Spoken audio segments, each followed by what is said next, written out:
thought one of the worst things that happened to society was a series of movies, whether it was kids' movies or adult movies, rom-coms.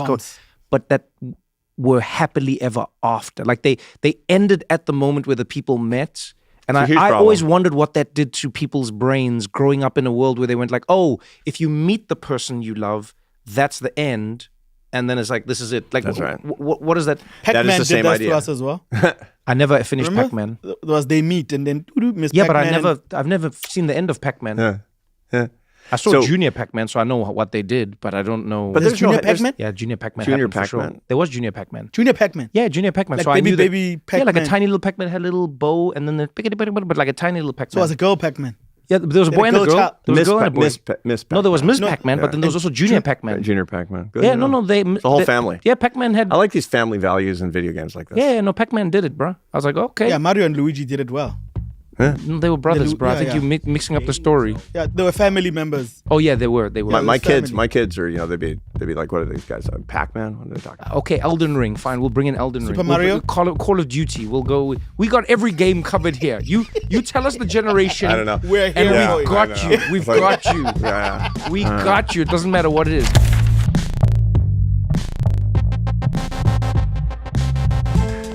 This is What Now with Trevor Noah.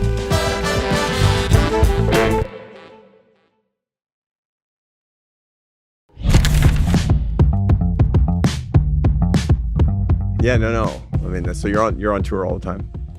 Not on tour, but just like life takes me, I've had the gift and the curse of planting, many trees in many different places. Mm-hmm. So oftentimes they call me to go and tend to them. Right. This is not a euphemism for families, Eugene. Please. Yeah, no, Please. How many children do you have? No, Eugene was about to. I was Please, Eugene. I have 0. None of these things. Oh, yes. Yeah, says ready, manje. Do you speak Zulu? It turns out I don't. It turns out I don't. Because the way you turn like, yeah. It's like, you're like, I got my grandparents. Yeah. My great grandparents actually they were Danish, and they had this. They believed that the Holy Spirit spoke to them that they should go become missionaries, Lutheran missionaries to the Zulus. in South Africa. No ways. Yeah, and they didn't speak a word of the Zulu language, which is problematic. Big problem. But they knew that the Holy Spirit would teach them the Zulu language, and he didn't. And he didn't. And so they was like Duolingo for who? So they left after 10 months, and they came. They didn't go back to Denmark. They came to the United States and started a farm in South Dakota.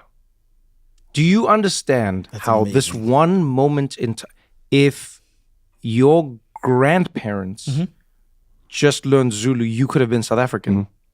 This would have been a totally different conversation. Completely different conversation. And you and I would have had, these sort of parallel. This is what, look at this connection. The other day I was at Carnegie Hall and I was thinking you fell off the stage. I did. At Carnegie Hall. You heard about that? Yeah, I did. What happened? That was my Carnegie Hall debut. It was beautiful. I was 22. What happened? I was doing my Carnegie Hall debut in chamber music. I was like a professional French horn player. You? All through my 20s. I left college at 19. I dropped out. Just to confirm, which one is the French horn? The round one. Yeah. The one you put under you, then you... It's the round one, and then it has the bell in the back that you put your hand in. Yeah. Huh. And so the bell is going backwards. Okay. Yes. Got it. And I wanted to be the world's greatest French horn player since I was 8 years old. You knew this is what you wanted to do. I knew. What did you see that made you think French horn player me? Well, I was a good musician. I started violin at 4 and piano at 5. And then the French horn at 8, and that's what I was really good at. And when you're a little kid, it's not like I loved music. I loved having people tell me that I was doing well, worthwhile. Yeah. And I got a lot of attention and affection, which is what all people who are addicted to success later in life have. And anybody who's a workaholic later in life, ordinarily their childhood is characterized by getting attention from adults because of what they do and feeling like love is earned. Characteristic is people I work with all the time. I say, let me tell you something about your childhood. And they say, how did you know? Because every striver has a different version of that same story. And so that's what I loved. I loved the attention that I actually got for being better than everybody else at one particular weird thing. And so I went pro at 19, playing chamber music and trying to become a soloist. And at 22, I got my big break, which was my Carnegie Hall debut. No way. Yeah. And at one point in the concert, the most stressful point of the concert, I had to walk to the front of the stage and talk to the audience to tell them about the next piece. And that's what stressed me out the most. Were you holding Not the the French playing. horn at Of this course, time? of course. But playing the French horn didn't stress me out. Talking to people in public stressed me out because I'd never done it. So, and I was rehearsing it in my mind and rehearsing, going through it and going through, and it came time and I was really nervous. And I walked to the front of the stage and I wasn't looking at my feet. And I fell off the front of the stage. I've always wondered about people. 6 French feet. horn in hand. Oh, yeah. Wow. Yeah, and that's what I've always wanted to ask somebody about falling off of a stage. It's the worst. Yeah, because it you watch videos of people who do it all the time, whether it's a catwalk or whether it's a performance, or they just disappear. They do their thing. It's like 1 minute they're there, 1 minute, then it's like gone. Right. How painful is it? It's it's about 6 feet. I landed on my elbow. So it was very painful. And I did a lot of damage to my instrument as well. And of course I did what anybody would do. Any 22-year-old man would do. I jumped up and said, I'm okay, folks. Yeah. My instrument is see here. mangled. I'm clearly in pain. And there's a gasp from the audience. Oh man. Yeah. It's so funny that humans do that. Why are we more concerned with like assuaging the like everyone out there's having their own like fear. Everyone out there's going, are you okay? And we're like, no, I am okay. Mm-hmm. Do not worry about the arm that's dangling in the wrong direction. Clearly something broken. You do not worry. Yeah. I also think Let's move on. A group, are you okay, is not about you, it's about them. But that's what I'm saying. Why do we care about you've just fallen off a stage? No, it's just about them. How is this concert going to continue? Is he still going to be able to do this thing for us at some point? Where does that come from? What do in we need to society? get involved? What do you think that is? So that's a natural human tendency to show strength. That's a natural human tendency to show resiliency. And it's especially true for men. They don't want to look as if they're vulnerable in any way. They don't want to look like they're weak in any way. It's very, very embarrassing to show that something has hurt you. Yeah. Okay. For a young man, especially in front of a whole bunch of people that I'm trying to impress. I'd been spending the last hour and a half trying to impress them as deeply as I possibly could. This is my New York debut. Carnegie Hall. Carnegie Hall, baby. I mean, how do you get to Carnegie Hall? Well, try not to fall off the stage, among other things. And so during that, what you don't want is that your weakness to characterize your New York debut. That's not what you want. And so the result is you're trying to wind back time. You're trying to wind back the time. I say, I'm okay, folks. Let's just go back to the concert. And it's like, we're never going back. We've just lost our French horn. So that has happened to you, some version of that, right? Never. There's never been anything in your life that has been. Oh, you mean like on a stage? No, stage your level. version of falling off the stage. Yeah. No, What I was mean it? we've all had that somewhere. But tell me. No, yours. Tell me the story. We want to know particularly yours. Yeah, Let me and think of one You're next, Eugene. I thought you were Zulu brothers. What's going on here? Oh wow!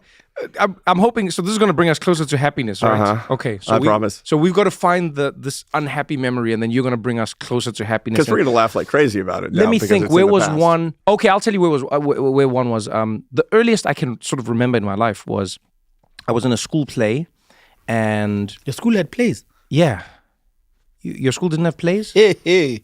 No?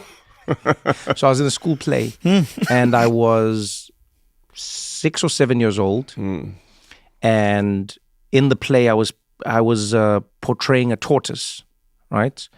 And so I had a big shell on my back and a whole thing. And there was one part of the play where we all had this like march dance thing where it was like da da da da da da da da da, and we walk off the stage and then we walk back onto the stage and we walk off the stage on the stage, and then I was walking back onto the stage. And as I got up onto one of the steps, one of my tortoise feet caught the step because I hadn't walked much on stairs with tortoise feet. Human feet are pretty much. You didn't attend much rehearsals. I mean, even then, I didn't. Also, rehearsals don't happen with costumes on. Yeah, they don't. Most of the time.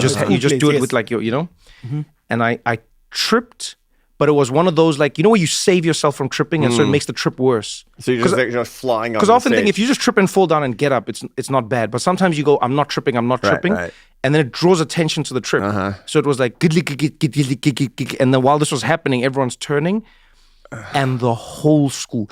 When I tell you, the whole school, because it was in the hall, laughed at the same time. And you know the laugh that kids have, young kids. It's not just like a ha ha ha, like horrible haunting. It's that one of like, they love that laugh. What the hell? Whole school, up to maybe it was like Teachers in 300 there. kids, man. And that happened. And I remember the blood left my head and left my. I just wanted to disappear. Yeah. Right. And then, as I'm walking on the stage, because we have to do the parade multiple times, as we're walking down the other side, we come back up, and then I did it again, but this time I did it on purpose. And then they laughed. Well played. I did it as a bit, Charlie Chaplin. Then they laughed again. Uh-huh. And then after the show, one of the teachers came and was like, "That was comedic genius. Oh, well done. That was brilliant." Like and a whatnot. star is born. Yeah. It was literally and that. But I remember the shift in that moment from that. There's few moments in my life that I think have had more of an impact on me than that specific moment. The presence of mind that takes at 6 years old to figure out that this is a comedic bit. I don't think I thought it was a comedic. I don't think I thought it was a comedic bit. I think I thought to myself, if I can be the person who is creating this, then you can't hold it against me. Does that make sense? It makes sense. It actually explains a lot. Yeah, I was going like, oh, okay, no, I'm the one who did it. I'm the one. Oh, yeah. I did it. Yes, So the second time is interesting. So it was surprising to them, but funny at the same time. The second Completely. time, actually, so there's this really interesting thing about comedy. There's a little part of the limbic system of your brain. It's called the parahippocampal gyrus. And what it does is that's what mediates surprise. That's the reason that all humor is based on surprise. It's all based on surprise. And so what'll happen, I mean, I could tell you a stupid dad joke. Yeah. And it's all based on that. So I want to die peacefully in my sleep, like my grandfather, not screaming in terror like his passengers. Yes. Right? So, That's a brag. thank you, That was a Eugene. good Thank one. you, No. Thank you. It's great. You'll have more of my kids. So what that does is that flicks the parahippocampal gyrus. And if it's too much, you're going to like, why are you making fun of hurricane victims? Oh yeah, right. And right. if it's too little, it's a pun, and you're like, ugh. You see? But it's because it's basically is that part of the brain responsible for predicting something though? Yes. What is So what it happening does is there? it sorts out cognitive dissonance. Got it. It sorts it out. That the parahippocampal gyrus is like you're going in one direction, and then you say, "What happened?" Oh, that, and that makes you laugh. That's what makes you laugh. That's why surprise is funny. It's inherently fun. And then not the kind of surprise like the lawyer's on the phone, not that kind of surprise. Yeah. And so that's how all humor works, right? And so that's what you did at 6. You have a nose for it. You basically said, I'm going to come around the other time and I'm going to surprise them because the last thing that they're expecting is that Trevor trips a second time. Yes. And that's why they cracked up. But honestly, the first time they mocked you, the second time they actually laughed. Yeah, no. The second time they were. It was actually hilarious. I had taken control of the thing. Yeah. But you did it to flick their little parahippocampal gyruses. When you control the parahippocampal gyrus, you control the world. Actually, maybe that's a little bit too The grandiose. gyrus part, Damn, does it you have had anything me. to do with the gyroscope? Nothing. Okay. So What's yours, Eugene? Yeah, What's no, your, we're getting to the good stuff here. We'll get. What's your moment? Why are you looking at me like you expect me to tell you guys something embarrassing about my? No, it's not. Okay, here we embarrassing. go. It's just, what's your moment? So this was my first year of school. Uh, So my parents had bought me a school uniform, right? So everyone is excited about me going to school. Personally, I've been looking at these gray flannel pants for the longest time. I'm going to wear these pants, my uniform, my white shirt. I'm going to do this thing. So it came with a belt. Ironically, that's what I forgot this time on my trip. And I've gone to shop so many times, almost bought the shiesty, but not a belt. In any case, so I go to school for the first week on Friday. And remember, it's orientation for us. So they're teaching us the songs that we must sing at assembly. We had assembly, but it was outside, no hall. You were like 6 years old. 6 years, yeah, Okay, first 6 year of years school. old. Yeah. So all of this is happening. I lose my belt playing football after school. So on Friday, I have to go to school without a belt. My mom notices that I don't have a belt on. What does she do? She had bought a pair of suspenders for Christmas clothes.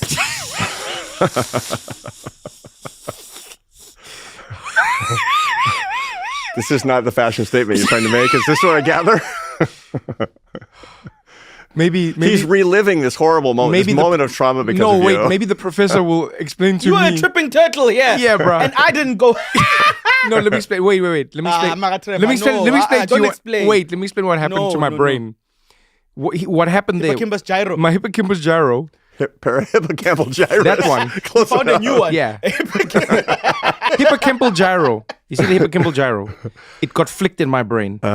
Because of all the things I thought you would say, I did not think the word suspenders was going to come into this story at all.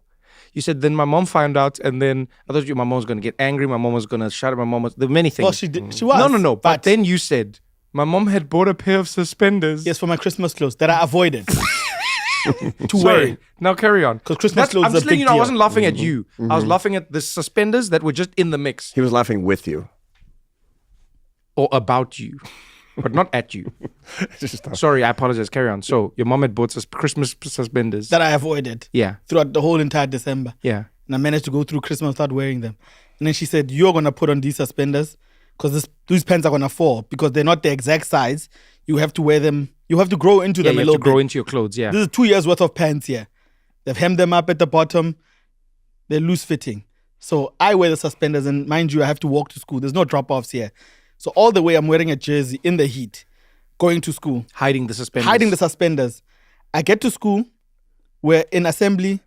I'm the shortest kid, so they put me right at the front. So we're singing this song, right? Our Father who art in heaven. But we had a version, an English version and an isiZulu version. So I went to a Catholic crèche. I can so tell. I knew the song very well. So the teacher that's been teaching us at assembly to sing this song for the longest time Eugene. noticed that I was actually hitting all the notes and switching Eugene. between the two languages. And then he said to me, you guys are idiots. There's this kid here. 4 days in this school, 5th day today, and he's hitting all the right notes. This is our school song. Our Father who art in heaven, hallowed be thy name. Thy king. Baba And wetu this sema kid, Zuluini. yes, and this kid's nailing it. This kid is nailing it, Which guys. means? He's the shortest here. He's the youngest here. He's the newest here. There's people who've been here for 4 years. This song is not working for you, but this kid is nailing it. So what I'm going to do is I'm going to ask this kid. I knew it. And you went up in front of the school. I'm going to ask this kid to come in front, Yo. start the hymn from the beginning, and sing this thing. Then I'm like, huh? So Oh, this man. traumatic look that I have when you spring something on me and my hippogyrus campus is affected. There's this look I've been having since I was 6. So he takes his time instructing the biggest kid in the school to go fetch a desk in one of the classes to put as a stage for me. Oh. Then as